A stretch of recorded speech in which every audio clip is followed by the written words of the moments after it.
The Lord be with you. and with your spirit. A reading from the Holy Gospel according to John. Glory to you, O Lord.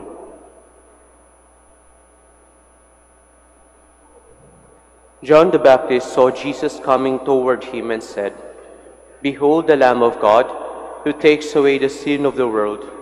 He is the one of whom I said, a man is coming after me, who ranks ahead of me, because he existed before me.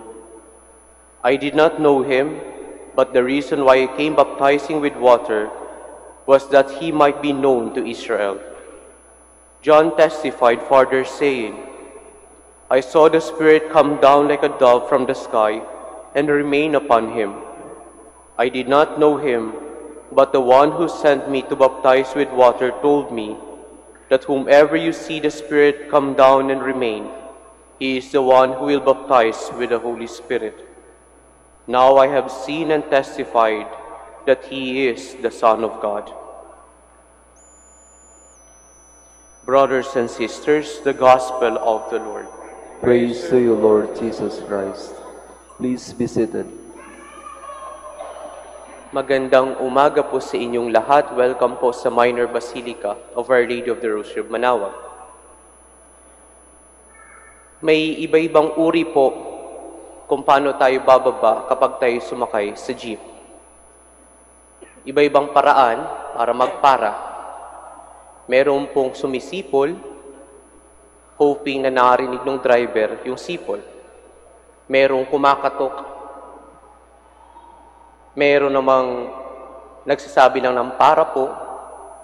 Pero the best pong narinig ko ay nasa Iloilo, sa mga Ilonggo. Ang sabi nila, sa lugar lang. Mga kapatid, bakit ito yung the best? Sapagkat hindi ito nag-i-insist na itigil siya doon sa gusto niyang tigilan. Bagamat ang rini-request niya doon sa driver, tumigil sa tamang lugar. Sa lugar lang. Hindi nag-i-insist na dapat masunod yung gusto niya. Kaya nga po, bibihira ako, nung nandun po ako sa Iloilo, bibihira ako makita ng Ilonggo nagagalit kapag lumampas sa bababaan niya. Bakit po? Sapagkat ang request niya sa driver, sa lugar lang, pakilugar lang po ang bababaan ko. Mga kapatid, siguro sa buhay ay ganun din. Isa sa mga bagay na kailangan natin matutunan ay kung paano lulugar. I think that is one of the secrets of John the Baptist, why he remains to be faithful to his mission. Because he knows his place. Alam niya kung anong kanyang misyon at kung sino siya. Kaya nga siguro, nung dumating si Kristo, agad niyang sinabi, "This is the Lamb of God." And immediately, tinuro niya si Kristo that He is the one that we are waiting for. Siya yung inaantay natin. Sapagkat when you know your place, hindi mahirap ituro si Kristo. It is not difficult to point to Christ, to direct people's attention to Christ. You know, by the time that John was baptizing, nagigain na po siya ng popularity. Just imagine kung yung popularity na yun ay pumasok sa kokote ni John the Baptist. It would be very difficult for him to point to Christ.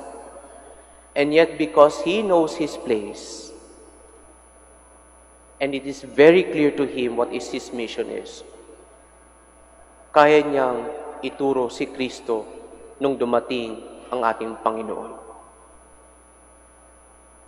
Sa buhay natin, most of the time, complications come kapag we don't know our place. Pag hindi ilinulugar ang salita, ang bibig natin. Pag hindi natin kayang ilugar ang bibig natin. Kapag hindi natin kayang ilugar ang puso natin. Kapag hindi natin kayang ilugar ang pag-iisip natin. kapag hindi natin kayang ilugar ang pag-uugali natin. Complications come to our way. Sapagkat ang taong hindi marunong lumugar ay hindi pwedeng magturo kay Kristo. That is the reality.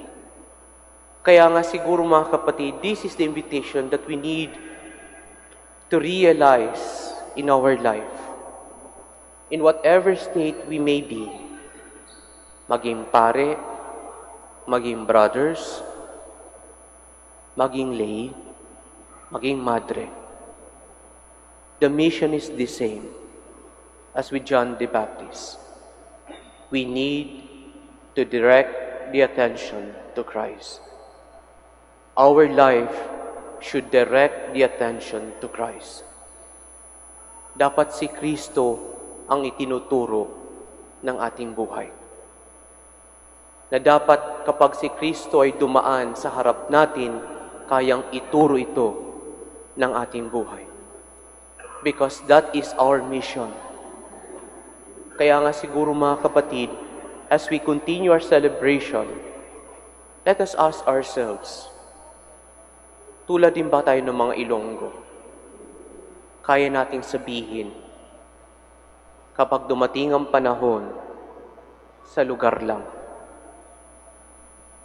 O baka naman kasi, kung anong blessing na may natanggap tayo sa Panginoon, we have forgotten the giver, and we have focused so much on the gift, that we have forgotten that whatever gift that we have received from the giver should direct to Him.